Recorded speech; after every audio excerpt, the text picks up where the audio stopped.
Hello, in this section we are discussing about the equatorial rainy tropics, mainly human life and economy.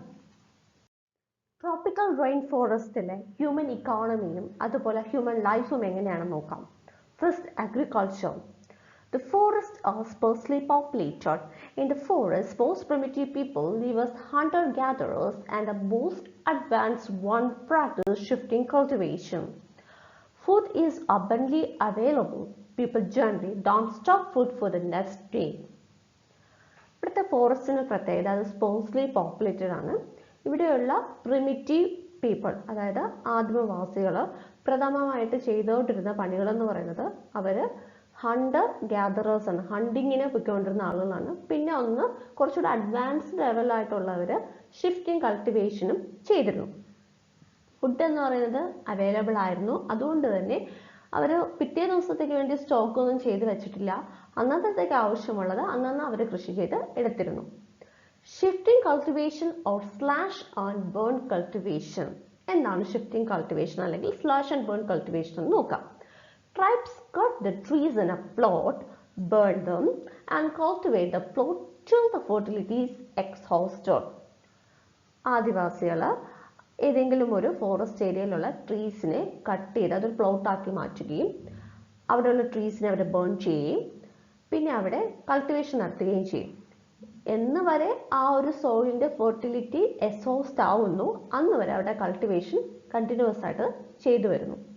Once the fertility is exhausted, the clearing is abandoned and they move on to a new plot. ഇനി ആ കൃഷി ചെയ്യുന്ന സ്ഥലത്തിൻ്റെ fertility exhaust ആയി കഴിഞ്ഞാൽ അവർ clearing stop ചെയ്യുകയും പുതിയൊരു സ്ഥലത്ത് പ്ലോട്ട് തേടി പോവുകയും ചെയ്യും. Such farming practices are becoming more and more widespread even among the backward tribes. ഇത്തരത്തിലുള്ള ഫാമിംഗ് പ്രാക്ടീസ് വളരെ പെട്ടെന്ന് തന്നെ കൂടുതലായിട്ട് സ്പ്രെഡ് ആവുകയും അതായത് വളരെ ബാക്ക്വേർഡ് ആയിട്ടുള്ള ട്രൈബ്സിൻ്റെ ഇടയിൽ പോലും ഈ ഷിഫ്റ്റിംഗ് കൾട്ടിവേഷൻ അവർ പ്രാക്ടീസ് ചെയ്തിരുന്നു. In the clearings for shifting cultivation, crops like tapioca, maize, bananas and groundnuts are grown.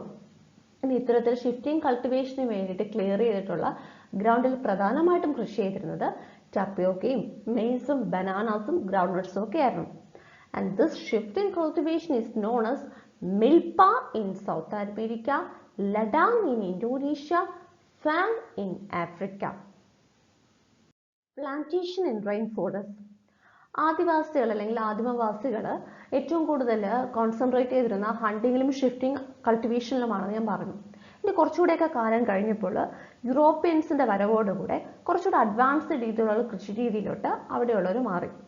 അത്തരത്തിൽ ലാർജ് പ്ലാന്റേഷൻസ് അല്ലെങ്കിൽ പ്ലാന്റേഷൻ അഗ്രികൾച്ചർ അവിടെ അഡോപ്റ്റ് ചെയ്തിട്ടുണ്ട്. അങ്ങനെ ഏറ്റവും കൂടുതൽ പ്ലാന്റേഷൻ അഗ്രികൾച്ചർ അഡോപ്റ്റ് ചെയ്തിട്ടുള്ള സ്ഥലങ്ങളെന്ന് പറയുന്നത് Java, Sumatra, Malaysia, west Africa, central America തുടങ്ങിയവയാണ്. സെൻട്രൽ അമേരിക്ക എന്ന് ഉദ്ദേശിച്ചത് സൗത്ത് അമേരിക്കയുടെ സെൻട്രൽ പാർട്ടാണ്. The climate is very favorable for the cultivation of certain crops that are highly valued in the industrial west, and the most important is the natural rubber. ഇവിടുത്തെ climate എന്ന് പറയുന്നത് ഒത്തിരി ക്രോപ്സിൻ്റെ കൾട്ടിവേഷന് വളരെയധികം helpful ആയിട്ടുണ്ട്. അതുകൊണ്ട് തന്നെ ഇത് വെസ്റ്റേൺ രാജ്യങ്ങളിൽ ഏറ്റവും കൂടുതൽ വാല്യൂ ഉള്ള ഒത്തിരി ക്രോപ്സ് ഇവിടെ കൃഷിയും ചെയ്തിട്ടുണ്ട്. അത്തരത്തിൽ ഏറ്റവും ഇമ്പോർട്ടൻ്റ് ആയിട്ട് കൃഷി ചെയ്തൊരു പ്ലാന്റേഷൻ ക്രോപ്പാണ് നാച്ചുറൽ റബ്ബർ എന്ന് പറയുന്നത്. അതിൻ്റെ ഹോം കൺട്രി എന്ന് പറയുന്നത് ബ്രസീലാണ്. പക്ഷേ ബ്രസീലിൽ നിന്നും അധികമൊന്നും നാച്ചുറൽ റബ്ബർ എക്സ്പോർട്ട് ചെയ്യുന്നില്ല. പക്ഷേ വേൾഡിൽ തന്നെ ഏറ്റവും കൂടുതൽ നാച്ചുറൽ റബ്ബർ എക്സ്പോർട്ട് ചെയ്യുന്ന രണ്ട് കൺട്രീസ് എന്ന് പറയുന്നത് മലേഷ്യയും ഇന്തോനേഷ്യയുമാണ്. പിന്നെ റബ്ബർ പോലെ തന്നെയാണ് കൊക്കോ കൾട്ടിവേഷനും അവിടെ വളരെയധികം ഇമ്പോർട്ടൻസ് ഉണ്ട്. കൊക്കോ ഏറ്റവും കൂടുതൽ കൾട്ടിവേറ്റ് ചെയ്യുന്നത് വെസ്റ്റ് ആഫ്രിക്കയിലാണ്, പ്രത്യേകിച്ച് ഗൾഫ് ഓഫ് ഗുനിയ ബോർഡറിൽ. കൊക്കോയുടെ ഇമ്പോർട്ടൻറ്റ് പ്രൊഡ്യൂസേഴ്സ് എന്ന് പറയുന്നത് ഗാനയും നൈജീരിയയുമാണ്. ഈ ഗാനയിലും നൈജീരിയയിലും ഒക്കെ പ്രൊഡ്യൂസ് ചെയ്യുന്ന കൊക്കോ ഏറ്റവും കൂടുതൽ കയറ്റുമതി ചെയ്തിരുന്നത് അമേരിക്കയിലും യൂറോപ്പിലും ചോക്ലേറ്റ് ഇൻഡസ്ട്രിക്ക് വേണ്ടിയിട്ടാണ്. From the same area, another crop, oil palm, has done equally well, and many countries like Indonesia has now taken to its cultivation. ഇനി മറ്റൊരു പ്ലാന്റേഷൻ അഗ്രികൾച്ചർ ക്രോപ്പ് എന്ന് പറയുന്നത് ഓയിൽ പാം ആണ്. ഒത്തിരി കൺട്രീസ് അത് കൾട്ടിവേറ്റ് ചെയ്യുന്നുണ്ട്. ഇപ്പോൾ കൂടുതലായിട്ട് അത് കണ്ടുവരുന്നത് Indonesian റീജിയനിലാണ്. Then other important crops include coconut, sugar, coffee, tea, tobacco, spices, etc. The plantation resulted in the destruction of nearly half of the equatorial forest. Plantation അഗ്രികൾച്ചറിന്റെ ഡെവലപ്മെന്റോടുകൂടെ തന്നെ എക്വറ്റോറിയൽ ഫോറസ്റ്റിന്റെ പകുതി ഭാഗം വരെ ഡീഫോറസ്റ്റേഷന് വിധേയമായിട്ടുണ്ട്. ഇനി ഓരോ പ്ലാന്റേഷൻസും അത് ഏറ്റവും കൂടുതൽ കൾട്ടിവേറ്റ് ചെയ്യുന്ന റീജിയൻസ് നമുക്ക് നോക്കാം.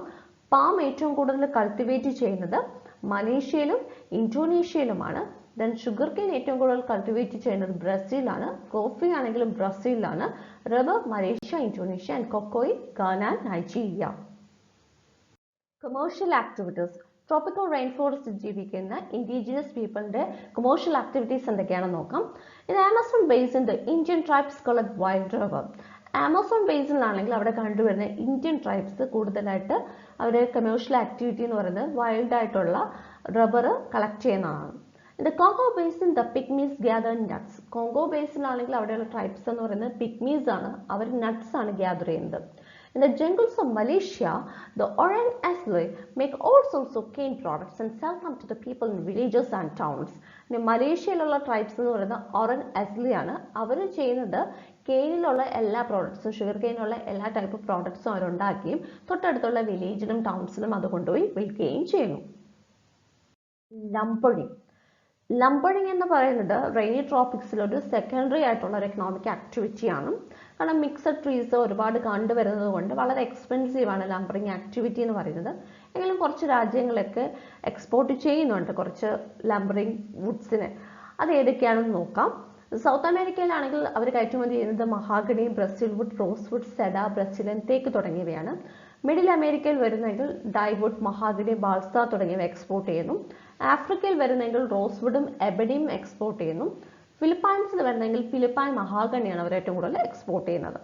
ഇനി മറ്റ് ഫോറസ്റ്റ് പ്രോഡക്ട്സ് ആയിട്ടുള്ള ഫൈബേഴ്സും ഗംസും റഗ്സും നട്ട്സും സാപ്സും ഒക്കെ അവർ കളക്ട് ചെയ്യുന്നുണ്ട്. അതിൻ്റെ എക്സ്പോർട്ട് നടക്കുന്നുണ്ട്. ഇനി ഈ ഒരു ഭാഗത്തെ നമുക്ക് ലംബറിംഗ് ആക്ടിവിറ്റിക്കുള്ള മേജർ ലിമിറ്റേഷൻസ് എന്തെന്ന് നോക്കാം. Great variety of species are of less economic significance. ഒന്നത് ഒത്തിരി സ്പീഷീസ് ഇവിടെ ഉണ്ട്, പക്ഷേ എല്ലാ സ്പീഷീസിനും തന്നെ എക്കണോമിക് സിഗ്നിഫിക്കൻസ് ഇല്ല. Secondly, valuable species are widely scatter. ഇനി വാല്യൂള്ള കുറച്ച് സ്പീഷീസ് ആണെങ്കിൽ അതെല്ലാം ഒരു സ്ഥലത്തല്ല പല സ്ഥലത്തായിട്ട് ചിതറിയാണ് കിടക്കുന്നത്. Transportation of log is A problem. അടുത്ത പ്രോബ്ലം എന്ന് പറയുന്നത് ട്രാൻസ്പോർട്ടേഷനാണ്. ഈ ലോഗ് വളരെയധികം കട്ടി കൂടിയതായിട്ട് ഡെൻസ് ആയതുകൊണ്ട് തന്നെ വെള്ളത്തിൽ അങ്ങനെ പൊങ്ങിക്കിടക്കത്തില്ല. അതുകൊണ്ട് തന്നെ അതിൻ്റെ ട്രാൻസ്പോർട്ടേഷൻ വളരെ എക്സ്പെൻസീവ് ആണ്. Roads are difficult to build and maintain. ഈ ഭാഗത്തൂടെ റോഡ് കൺസ്ട്രക്ട് ചെയ്യുന്നത് അത് മെയിൻറ്റെയിൻ ചെയ്യുന്നത് വളരെയധികം ഡിഫിക്കൽട്ടാണ്. And labour is very much scarce. Mineral resources. Gold, copper, diamonds and other precious metals and gemstones are important resources that are found in rainforests around the world. Rainforestil ഏറ്റവും കൂടുതൽ കണ്ടുവരുന്ന mineral resources എന്ന് പറയുന്നത് gold, diamond, copper, ഒപ്പം മറ്റ് precious മെറ്റൽസും ജെംസ്റ്റോൺസുമാണ്. Extracting these natural resources is a destructive activity that damages the rainforest ecosystem. ഈ natural റിസോഴ്സസിൻ്റെ extraction എന്ന് പറയുന്നത് ഒരു ഡിസ്ട്രക്റ്റീവ് ആക്ടിവിറ്റിയാണ്. അത് റെയിൻ ഫോറസ്റ്റിലെ എക്കോസിസ്റ്റത്തിനെ ദോഷകരമായിട്ട് ബാധിക്കുന്നുമുണ്ട്. Examples of gold mining in Brazilian and Peruvian Amazon, rare earth mining in Congo, gold and copper mining in Indonesia and Papua New Guinea. Some of the world's most promising oil and gas deposits lie deep in the tropical rainforest. വേൾഡിൽ തന്നെ ഏറ്റവും rich ആയിട്ടുള്ള oil gas ഡെപ്പോസിറ്റ്സും കണ്ടുവരുന്നത് tropical rain ഫോറസ്റ്റിൻ്റെ ചില പോർഷൻസിലാണ്. Oil and gas development often take a heavy toll on the environment and local people. ഇനി ഇത്തരത്തിലുള്ള ഓയിൽ ആൻഡ് നാച്ചുറൽ ഗ്യാസിൻ്റെ എക്സ്ട്രാക്ഷൻസ് വഴി ആ ചുറ്റുമുള്ള പ്രദേശത്തിനും അവിടുത്തെ ലോക്കൽ പീപ്പിളിനും ഒരുപാട് ഇമ്പാക്റ്റും ഉണ്ടായിട്ടുണ്ട്. അതിൻ്റെ എക്സാമ്പിൾ എന്ന് പറയുന്നത് ഇക്വഡോർ ആണ്. More than 70% of the Peruvian Amazon is now under concession for oil and gas. Peruvian ആമസോണിൻ്റെ 70% ഇപ്പോൾ ഓയിൽ ആൻഡ് ഗ്യാസ് എക്സ്ട്രാക്ഷന് വേണ്ടിയിട്ട് മാറ്റിവെച്ചിരിക്കുകയാണ്. അപ്പോൾ അവിടുത്തെ എൻവയോൺമെൻറ്റിനും അതുപോലെ തന്നെ അവിടുത്തെ ഇൻഡിജിനസ് പീപ്പിളിനും അത് ദോഷകരമായിട്ട് ബാധിക്കും. Mining and manufacturing. The mineral wealth of rainy tropics is not full known. ഇതുവരെയും ആർക്കും റെയിനി ട്രോപ്പിക്സിൽ എത്രത്തോളം മിനറൽ വെൽത്ത് ഉണ്ട് എന്നതിനെ പറ്റി എസ്റ്റിമേറ്റ് ചെയ്യാൻ കഴിഞ്ഞിട്ടില്ല. The important mineral resources or mining facilities found in the rainy tropics include native silver in Mexico, tin in Malaya Peninsula and Indonesian islands, petroleum in Sumatra, Java and Borneo, iron ore in Malaya and bauxite in Suriname and British Columbia. The other major industries are wood processing, oil refining, tin smelting, leather goods and furniture making. Human life. The rainy tropics stand out as the thinly populated regions of the world. വേൾഡിലെ തന്നെ ഏറ്റവും scarcely populated ആയിട്ടുള്ള റീജിയനാണ് rainy Tropics എന്ന് പറയുന്നത്. High ടെമ്പറേച്ചറും heavy rainfall ആയതുകൊണ്ട് തന്നെ അധികം ആളുകളൊന്നും ഈ റീജിയനിൽ താമസിക്കുന്നില്ല. The population density is less than 5% per square kilometer in the Amazon basin and Congo basin. Congo ബേസിനും ആമസോൺ ബേസിനും ഒക്കെ നോക്കുമ്പോൾ അവിടുത്തെ പോപ്പുലേഷൻ ഡെൻസിറ്റി എന്ന് പറയുന്നത് ഒരു സ്ക്വയർ കിലോമീറ്റർ 5 ആളുകൾക്ക് താഴെയാണ്. Somewhat densely population occur in the river valley where the alluvial soil and transport facilities are available. എങ്കിലും ചില സ്ഥലങ്ങളിൽ ഡെൻസ്ലി പോപ്പുലേഷൻ ഉണ്ട്. അത് പ്രധാനമായി കണ്ടുവരുന്നത് അലൂവിയൽ സോയിലുള്ള റിവർ വാലീസിലും നല്ല ട്രാൻസ്പോർട്ടേഷൻ ഫെസിലിറ്റീസ് അവൈലബിൾ ആയിട്ടുള്ള പ്രദേശങ്ങളിലുമാണ്. Java is the most densely populated land in the rainy tropics. rainy tropicsലെ ഏറ്റവും ഡെൻസ്ലി പോപ്പുലേറ്റഡ് ആയിട്ടുള്ള റീജിയൻ എന്ന് പറയുന്നത് ജാവയാണ്. Tropical rainforests are home to tribal people who rely on their surroundings for food, shelter and medicine. Tropical rain forest എന്ന് പറയുന്നത് ഒത്തിരി tribal people താമസിക്കുന്ന ഒരു സ്ഥലമാണ്. പ്രധാനമായിട്ടും അവരവിടെ ഫുഡിനും ഷെൽട്ടറിനും മെഡിസിനും ഒക്കെ ഡിപ്പെൻഡ് ചെയ്യുന്നതും ഈ ട്രോപ്പിക്കൽ റെയിൻ ഫോറസ്റ്റ് റീജിയൻ ആണ്. The Amazon supports the largest native or indigenous population. ഏറ്റവും കൂടുതൽ ട്രൈബൽ പോപ്പുലേഷൻ കണ്ടുവരുന്ന ഒരു റീജിയൻ എന്ന് പറയുന്നത് ആമസോൺ ബേസിൻ ആണ്. അവർ ഏറ്റവും കൂടുതൽ ഇൻഡിജിനസ് പോപ്പുലേഷനെ സപ്പോർട്ടും ചെയ്യുന്നുണ്ട്. There are about 305 tribes living in Brazil today, totaling around 9 lakh people or 0.4% of the Brazilian population. ഈ ആമസോൺ ബേസിൽ ഏതാണ്ട് ബ്രസീലിൽ തന്നെ 305 ട്രൈബ്സ് ജീവിക്കുന്നുണ്ട്. അതായത് ഏതാണ്ട് ഒരു 9 ലക്ഷം ട്രൈബ്സ് അവിടെ ജീവിക്കുന്നുണ്ട്. ടോട്ടൽ ബ്രസീലിയൻ പോപ്പുലേഷൻ എടുക്കുമ്പോൾ 0.4% ഈ ട്രൈബ്സിന്റെ പെർസെൻറ്റേജ് എന്ന് പറയുന്നത്. The largest tribe today is Guarani, numbering around 51,000. ഇനി ആ 305 ട്രൈബ്സിലെ ഏറ്റവും ലാർജസ്റ്റ് ട്രൈബ് എന്ന് പറയുന്നത് ഗുറാനിയാണ്. അതിന്റെ ടോട്ടൽ പോപ്പുലേഷൻ 51,000 ആണ്. ട്രോപ്പിക്കൽ റെയിനി ഫോറസ്റ്റിലെ പ്രധാനമായിട്ടുള്ള ഇൻഡിജിനസ് പീപ്പിൾസ് ആരൊക്കെയാണെന്ന് നോക്കാം. ഫസ്റ്റ്, പിഗ്മീസ്. ബൂട്ടി ആൻഡ് ബക്ക പിഗ്മീസ് live in the rainforests of the west and central Africa. പിഗ്മീസിൽ തന്നെ ബക്ക പിഗ്മീസും ബൂട്ടി പിഗ്മീസും ഏറ്റവും കൂടുതൽ ജീവിക്കുന്നത് സെൻട്രലും അതുപോലെ തന്നെ വെസ്റ്റ് ആഫ്രിക്കൻ റീജിയനിലാണ്. It is estimated that their population is around 500,000. Total ഒരു എസ്റ്റിമേഷൻ വെച്ച് പറയുന്നത് വേൾഡിന്റെ ഇവരുടെ പോപ്പുലേഷൻ എന്ന് പറയുന്നത് 5 ലക്ഷം എന്നാണ്. They are distinctly because of the small stature. ഇവിടെ പ്രത്യേകത എന്ന് പറയുന്നത് അവർ ഹൈറ്റ് കുറഞ്ഞ ആളുകളാണ്. The traditional dress is made up of leaves and bark. പ്രധാനമായിട്ടും അവരുടെ ട്രഡീഷണൽ ഡ്രസ്സ് അവർ മേക്ക് ചെയ്യുന്നത് ലീവ്സിന്റെയും ബാർക്കിന്റെയും സഹായത്തോടു കൂടിയാണ്.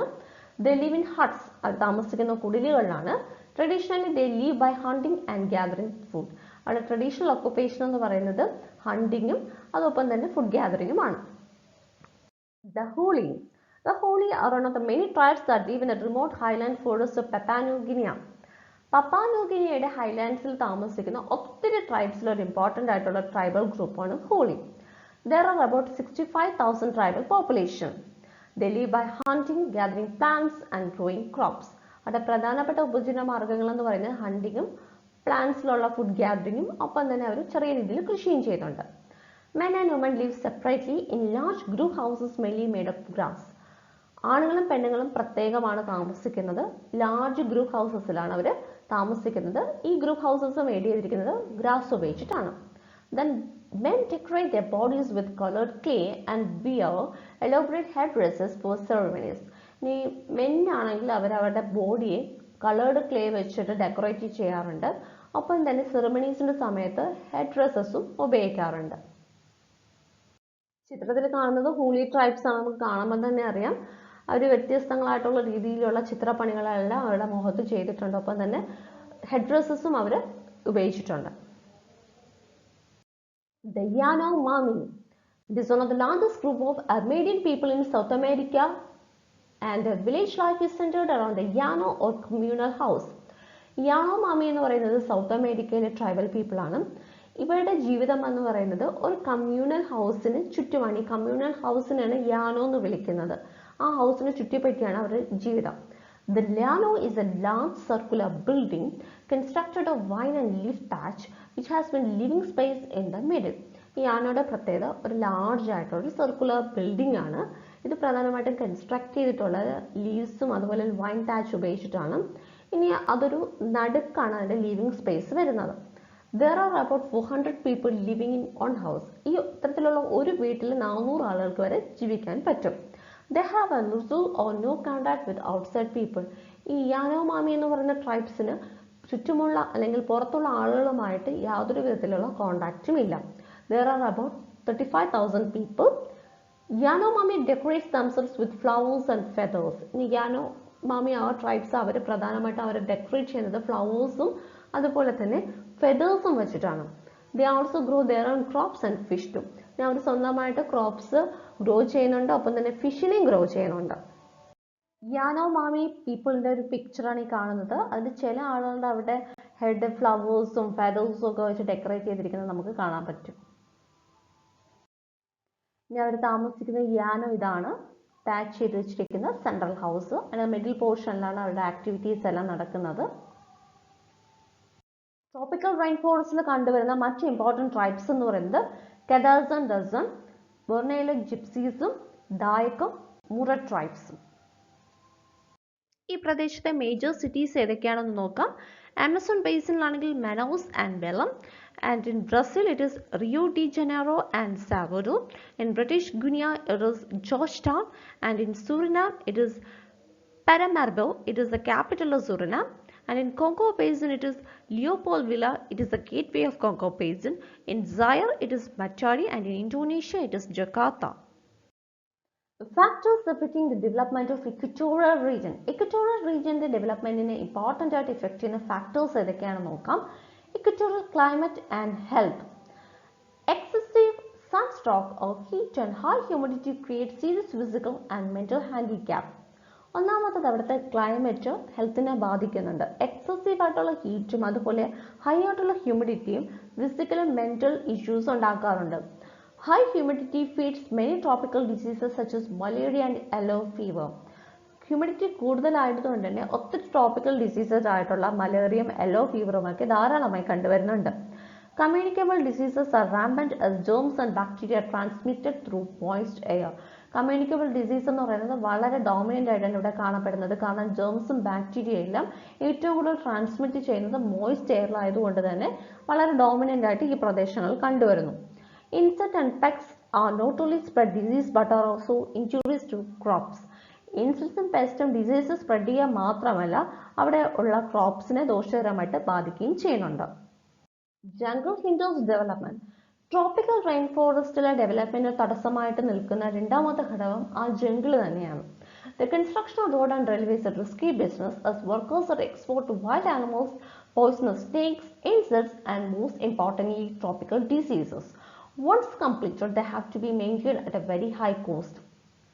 ട്രോപ്പിക്കൽ റെയിൻ ഫോറസ്റ്റിൽ റോഡ് കൺസ്ട്രക്ഷനും റെയിൽവേ കൺസ്ട്രക്ഷനും എന്ന് പറയുന്നത് വളരെ റിസ്കി ആയിട്ടൊരു ടാസ്ക്കാണ്. കാരണം അവിടെ വർക്ക് ചെയ്യുന്ന ആളുകൾ വൈൽഡ് ആനിമൽസിലും ഇൻസെക്ട്സിനും പോയിസണസ് സ്നേക്സിലും ഒക്കെ എക്സ്പോസ്ഡ് ആവുകയും അവരതിൻ്റെ അറ്റാക്കിന് വിധേയമായും ചെയ്യുന്നുണ്ട്. ഒപ്പം തന്നെ അവിടെ എക്സ്ട്രീമായിട്ട് സ്പ്രെഡ് ചെയ്യുന്ന കമ്മ്യൂണിക്കബിൾ ട്രോപ്പിക്കൽ ഡിസീസസും ഉള്ളതുകൊണ്ട് അവിടുത്തെ കൺസ്ട്രക്ഷൻ പണി എന്ന് പറയുന്നത് വളരെ ഡിഫിക്കൽട്ടാണ്.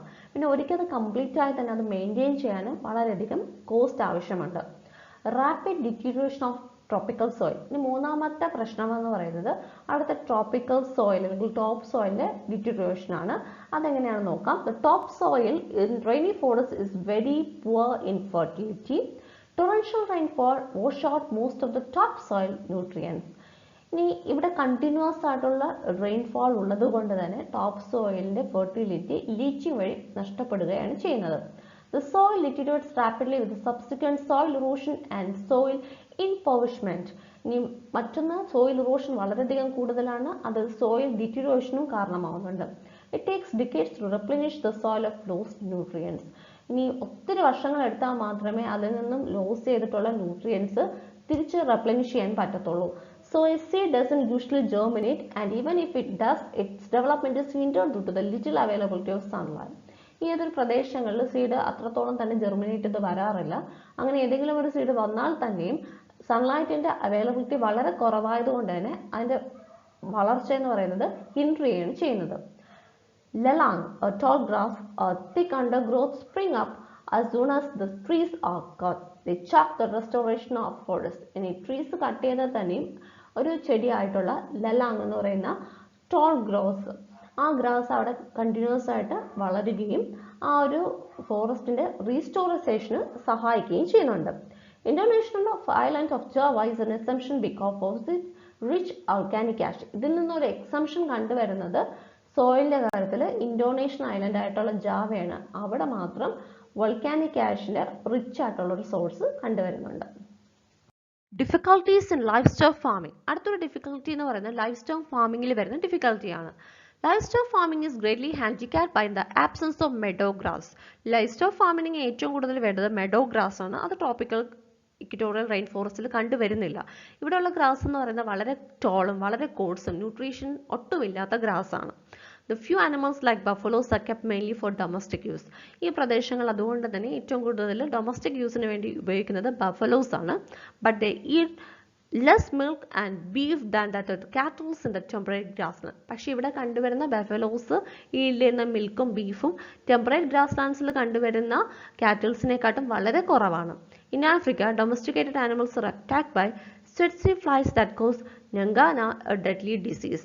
മാത്രമല്ല ആഫ്രിക്കയിലെ ഡൊമസ്റ്റിക്കൽ ആനിമൽസിന് ഒരു ഫ്ലൈസ് ആയിട്ടുള്ള സെറ്റ്സി ഫ്ലൈസ് അറ്റാക്ക് ചെയ്യും, ഞങ്കാന എന്ന് പറയുന്ന ഒരു ഡെഡ്ലി ഡിസീസ് അവയ്ക്ക് ഉണ്ടാക്കുകയും ചെയ്യുന്നുണ്ട്. അപ്പോൾ ഇത്രയുമാണ് ട്രോപ്പിക്കൽ റെയിൻ ഫോറസ്റ്റിൽ കണ്ടുവരുന്ന അതിൻ്റെ വികസനത്തിന് കണ്ടുവരുന്ന പ്രധാനപ്പെട്ട പ്രശ്നങ്ങൾ. Future prospects. വരുംകാല സാധ്യതകൾ ഈ പ്രദേശത്ത് എന്തൊക്കെയുണ്ടെന്ന് നോക്കാം. ഒന്നാമത്തെ വികസന സാധ്യത എന്ന് പറയുന്നത് അഗ്രികൾച്ചർ ഫീൽഡിലാണ്. ഒത്തിരി ക്രോപ്സിന് അനുയോജ്യമായിട്ടുള്ള ക്ലൈമാറ്റിക് കണ്ടീഷൻസ് ഇവിടെ അവൈലബിൾ ആണ്. അപ്പോൾ അത്തരത്തിലുള്ള ക്രോപ്സ് ധാരാളമായിട്ട് കൾട്ടിവേറ്റ് ചെയ്താൽ അത് ഡെവലപ്മെൻറ്റിന് കാരണമാവും. Second, increase in the yield of commercial crop. Commercial ക്രോപ്സും പ്ലാന്റേഷൻ ക്രോപ്സും ഒത്തിരി ഈ പ്രദേശത്ത് കൃഷി ചെയ്യുന്നുണ്ട്. അപ്പോൾ അതിൻ്റെ ഈൽഡും പ്രൊഡക്ടിവിറ്റിയും കൂട്ടുന്ന സ്റ്റെപ്സ് ചെയ്യുക. Then forest products may be exploited on commercial scale. ഒത്തിരി ഫോറസ്റ്റ് പ്രോഡക്ട്സ് ഇവിടെ അവൈലബിൾ ആണ്. അത് കൊമേഴ്ഷ്യൽ ലെവലിൽ എക്സ്പ്ലോയിറ്റ് ചെയ്യാനുള്ള സാധ്യതകൾ പഠിക്കുക. Then strategic minerals also offer great potential. മറ്റൊന്ന്, മിനറൽസ് കൂടുതലായിട്ട് എക്സ്പ്ലോയിറ്റ് ചെയ്യാനുള്ള സാധ്യതകളും നോക്കുക. Then vast potential in hydro electricity generation, particularly in Africa. Hydro electricity ജനറേഷന് ഒരുപാട് സാധ്യതകൾ ഈ പ്രദേശത്ത് കണ്ടുവരുന്നുണ്ട്, പ്രത്യേകിച്ച് ആഫ്രിക്കയിൽ. അപ്പോൾ അതൊക്കെ വിനിയോഗിക്കുക.